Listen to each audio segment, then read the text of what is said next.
Good evening. You're watching News on 2. With me, I'm in Carlos.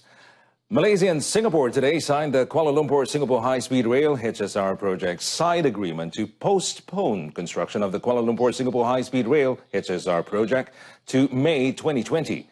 Now, with the postponement, the HSR Express service is now expected to be fully operational by 1st January 2031. And under the agreement, Malaysia will pay Singapore 45.12 million ringgit in abortive costs by January 2019 for the project suspension. The signed agreement was signed by Economic Affairs Minister Dato Sri Muhammad Azmin Ali and Singapore's Transport Minister Khaw Boon Wan at the Prime Minister's office in Putrajaya earlier today. The exchange of documents was witnessed by Prime Minister Tun Dr. Mahathir Mohamad, Deputy Prime Minister Dato Sri Dr. Wan Azizah Wan Ismail, and her Singaporean counterpart, Teo Chee Hien. The era when civil servants must follow orders blindly has passed. And Chief Secretary to the government, Dato Sri Dr. Ismail Bakar, said in facing the challenges of the borderless world, every civil servant should be a leader who could think creatively and not merely be a follower. And in a statement released, Dato Sri Dr. Ismail said in this limited time, civil servants must act quickly in discharging their duties based on clean, efficient and trustworthy principles.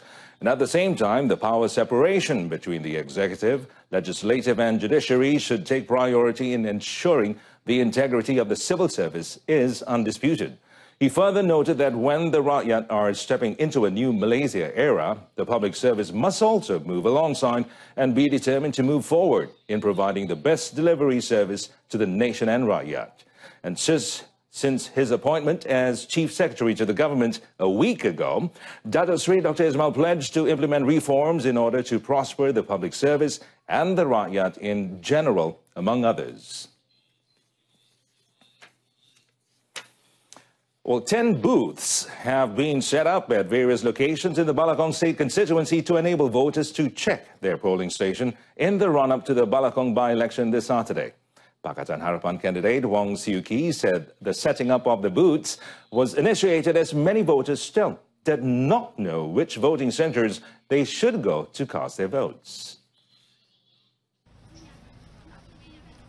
Wong said the booths are located at Ceras Batu 11, Taman Megah, PH Operations Centre, DAP Service Centre at the Ceras Traders Square, Desa Baiduri, Bandar Tun Hussein On, Simpang Balak, Tanming Jaya, Ceras Jaya and Taman Budiman.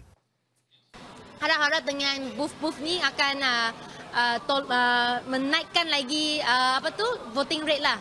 Sebab ada banyak yang keliru. Kalau nak kata percentage, hampir 50% pengundi yang saya jumpa akan tanya mana undi kat mana, adakah dekat sekolah sebelum ni, macam tu. The PH candidate said this after visiting the morning market at Bandar Damai Perdana in Ceras, Selangor earlier today. A total of 62,219 voters are eligible to cast their votes in the Balakong by-election. The Kuala Lumpur High Court has declared that MIC's R. Vidyanathan will remain as the State Assemblyman for the Kahang constituency in Johor. Justice Muhammad Nazlan Muhammad Ghazali today dismissed the petition filed by Parti Pribumi Bersatu Malaysia Bersatu candidate Nurlifan Arifin to nullify the 14th general election result for the Kahang constituency. Now, Justice Muhammad Nazlan dismissed the petition after allowing the preliminary objection raised by Vidyanathan State Electoral Officer and Election Commission, who were the respondents. He further ruled that the respondents had successfully established the facts to strike out Nurlihan's petition. Now, Nurlihan was also ordered to pay a cost of 10,000 ringgit to the respondents. In the last general election, Vidyanathan won 10,768 votes, while Nurlihan polled 7,907 votes.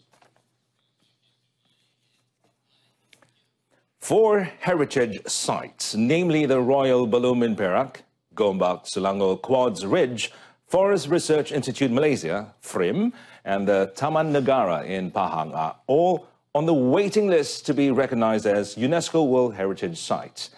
The Deputy Tourism, Arts and Culture Minister Muhammad Bakhtiar Wan Chig said the respective state governments should cooperate for these sites to be gazetted as a state or national heritage site before it is declared as a World Heritage Site.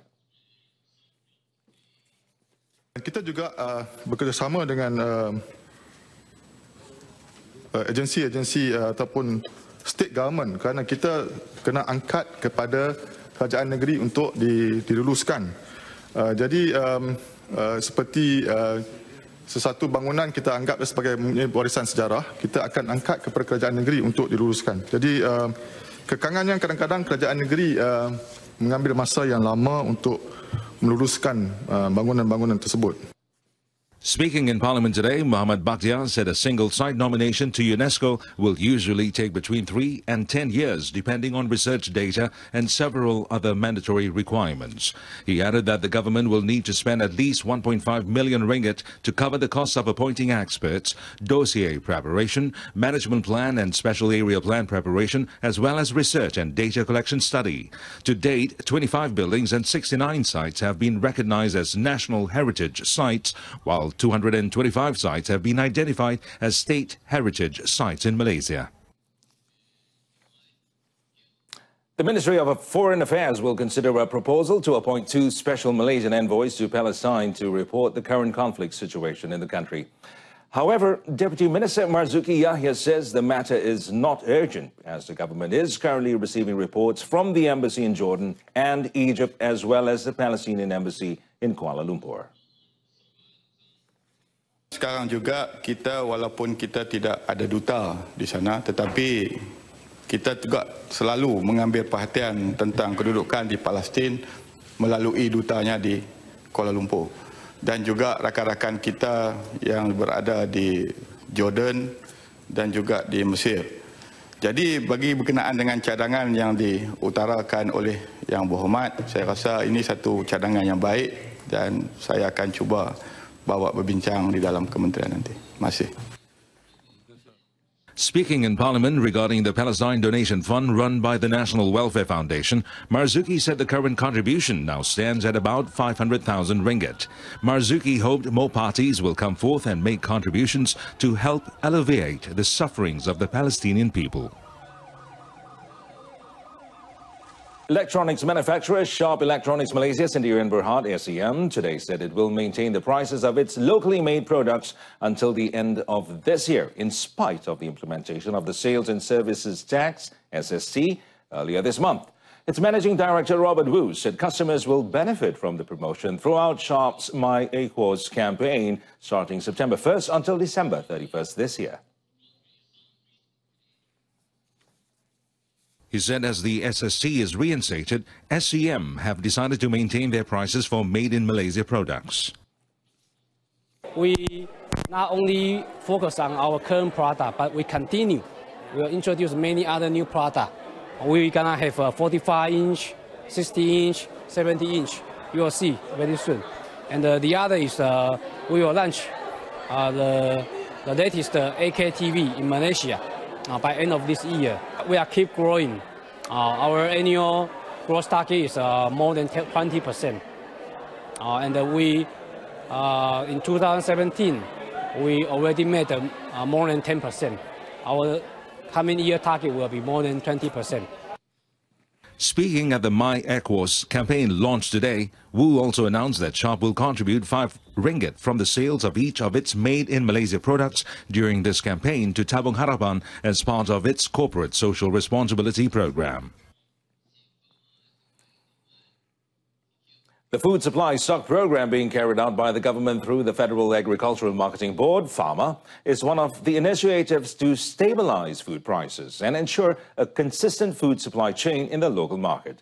Agriculture and Agro-based Deputy Minister Simzi Zin said in the Dewan Negara sitting today, it involved FAMA retail outlets throughout the country where food supplies were sourced from local operators and imported from producer countries.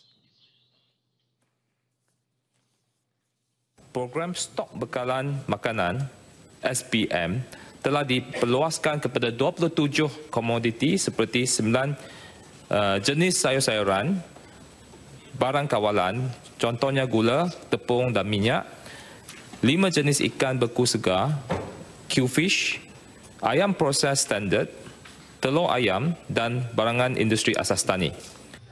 Sim added that the sales value recorded for the household expenses savings program was 46 million ringgit from January until April this year.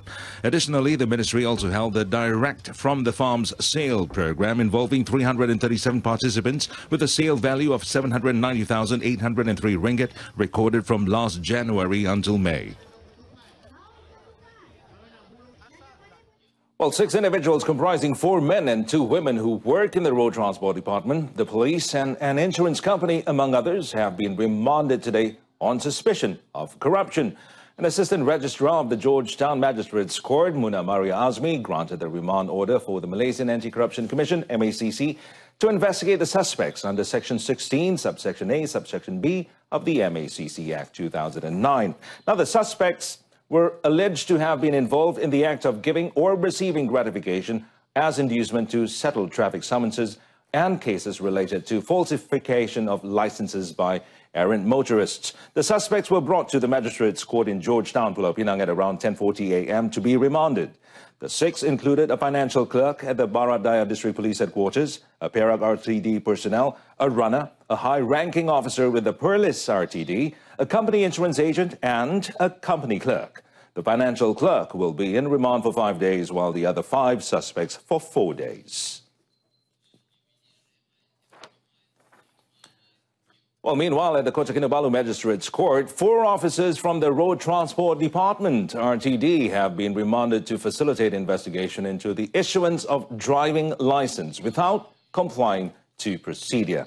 Now, the remand order, which begins today, was issued by Magistrate Afiq Agos following an application by the prosecuting officer from the Malaysian Anti-Corruption Commission, MACC.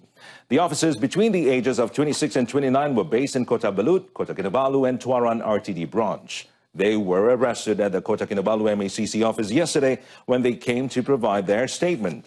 The case is being investigated under Section 16, Subsection A, Subsection B of the MACC Act 2009 for issuing driving license without complying to procedure.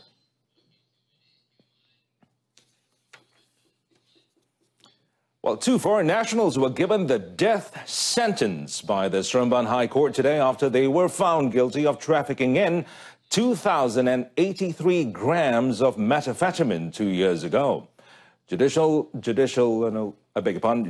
Commissioner Muhammad Jamil Hussein handed down the sentence on Nigerian Chikanso Ansalim Ogoli, 29, and Desmond Owosu, 25, from Ghana after finding that the prosecution had succeeded in establishing a prima facie case. Now, the 2 men were charged with trafficking in the drug at a car park at Dataran Nilai at 11:05 a.m. on March 15, 2016. They were charged under Section 39B, Subsection 1, Subsection A of the Dangerous Drugs Act, against which provides the mandatory death sentence upon conviction. Now, according to the facts of the case, Okoli and Owosu were arrested by a team from the Bukit Aman Narcotic Criminal Investigation Department following a raid which was conducted following a tip-off.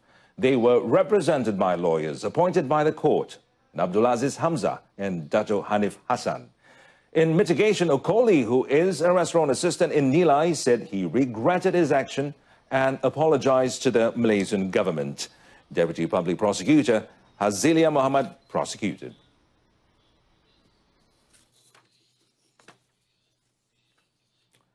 The Kuala Lumpur High Court set 22nd and 25th, or 22nd to the 25th April 2019 for the trial of 2 suspects who face 2 charges of possessing pictures and documents linked to the Daesh group.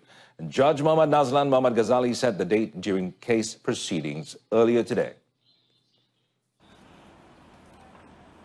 The accused Muhammad Abid Zarkasi, 22, pleaded not guilty against the first charge of possessing 39 photos, 13 documents and 53 video clips related to Daesh on his mobile phone. For the second charge, the accused also pleaded not guilty to the charge of possessing 1 photo, 2 documents and 10 video clips linked to Daesh on his pen drive. Both suspects allegedly committed the offence in a house in Bagan Serai, Krian, Perak. Meanwhile, in another courtroom, Judge Dato Azman Abdullah postponed the proceedings of a case mentioned against a bus driver who faces 2 Daesh-linked charges. This took place after the defense applied for indictment consideration. Judge Dato Azman set 26 September to decide on representations. Earlier, the bus driver, Azahar Othman, was charged for possession of items linked to Daesh on 10 September 2017. As for the second charge, he was accused of supporting the group via social media on 15 July last year. A man who was wanted for his involvement in a Macau loan scam begins his remand today after turning himself in to the police at 9:30 p.m. last night. Now, according to Langkawi District Police Chief Superintendent Muhammad Iqbal Ibrahim, one of the suspect's victims had lodged a police report after losing 144,000 ringgit. And acting on this, police went to the suspect's home in Kampong Lubuk Setul, but he was nowhere to be found. In a surprise turn of events, the suspect showed up at the Langkawi Police headquarters last night to turn himself in. Superintendent Muhammad Iqbal said the suspect had also been active in Alusar and Petaling Jaya. The suspect was said to have pretended to be a civil servant and told his victims that they had pending credit card payments which they had to settle. The suspect's remand, which begins today, will enable investigation into the case under Section 420 of the Penal Code.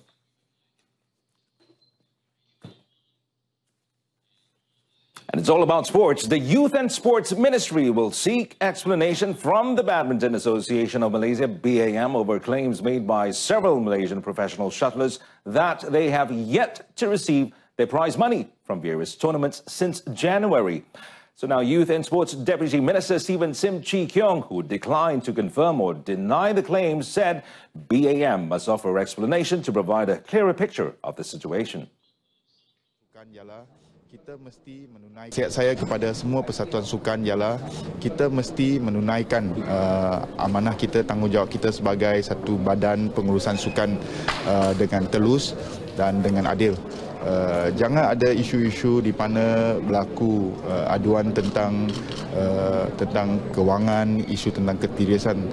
Saya tidak kata BAM bersalah dalam isu ini sebab kita kena tunggu penjelasan daripada mereka. According to reports in several local media portals, several Malaysian shuttlers have expressed their dissatisfaction over the matter, and this has been the longest time these players have been made to wait by BAM. While there is no confirmation on the exact figure, it is learned to be about 100,000 ringgit in total. And that concludes this evening's News on 2. And our top story, Malaysia and Singapore agree postponement of HSR. Join us again at 12:30 tomorrow afternoon for more updates. Till then, I'm Ahmed Carlos. Thanks for watching. Good evening.